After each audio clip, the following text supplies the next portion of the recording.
Welcome to your second week of course in Applied Mathematics. If you had any problem in the first week, please reach out. Either write in the discussion forum such that other fellow students can help you out and I would be monitoring those discussions, or write to me directly if you think that I could be able to help you out. Don't let problems fester longer than needed. Last week we stopped our discussion when we started talking about ODE systems. And now we want to start up again and look at linear first order constant coefficient ODE systems. This is the second part. We're going to finish that topic. So let's look at it again. We're looking at a system in which we have the derivative of a vector being equal to a matrix times the vector itself. The example we did last time is on the right.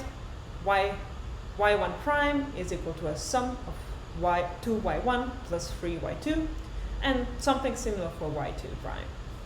And we finished it last week by claiming that the solution to this problem was a matrix exponential.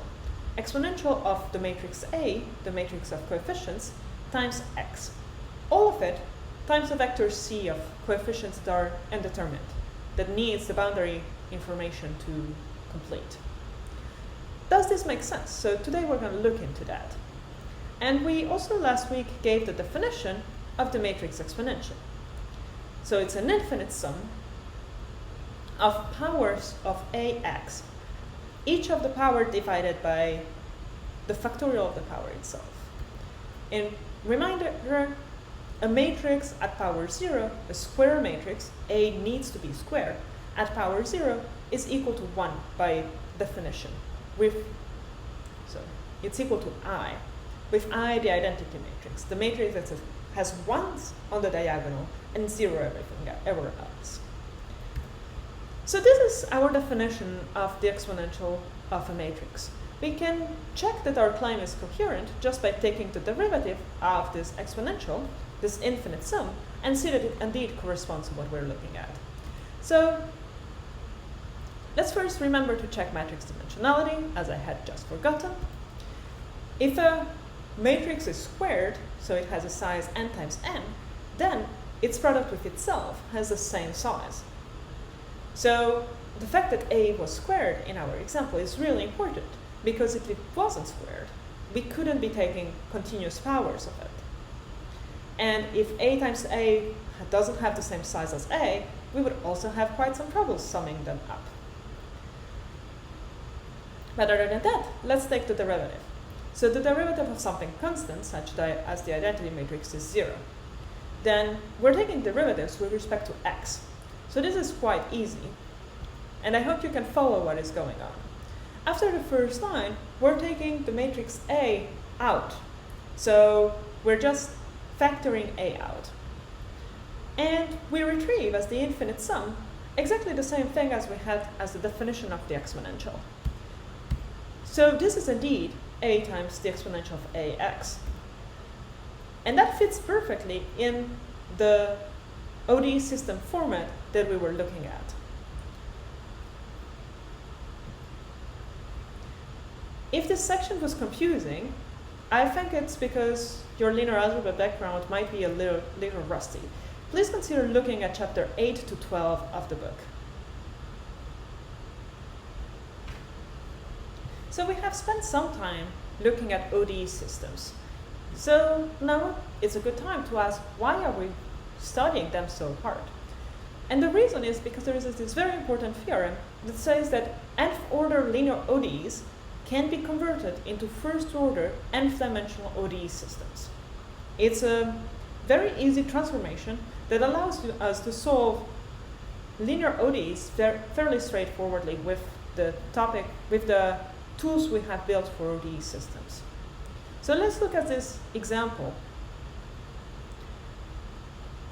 So we have a third order linear ODE that is non-constant coefficients and non-homogeneous.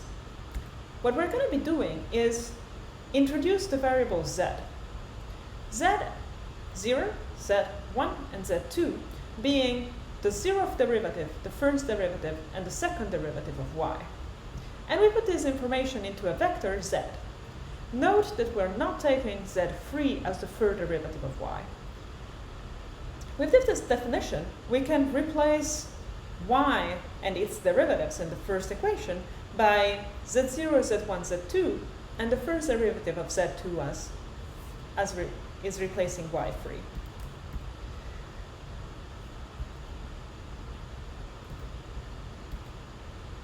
From the definition of z0 and z1, and z2 as well, we have that z1 is the first derivative of z2, and z2 is the first derivative of z1.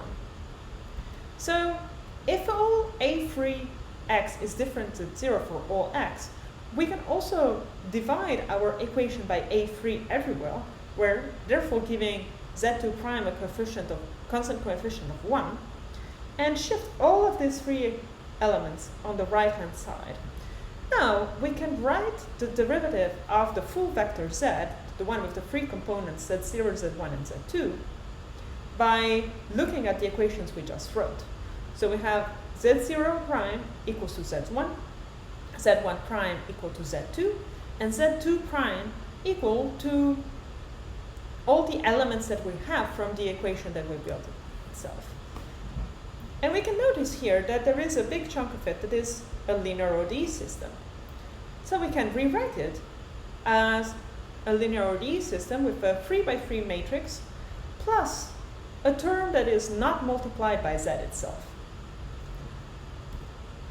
So we call the 3x3 matrix A. Now it has a dependency on x. And the forcing term we're calling it f.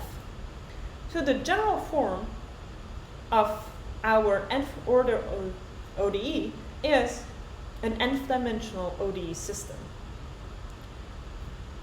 This is a generalization with what we have solved already, because A now depends on x, and we have this plus f of x that is a forcing term. Sorry. We're not going to be solving this type of equations explicitly. I just want to let you know that it's possible to transform things into ODE systems in a quite straightforward way.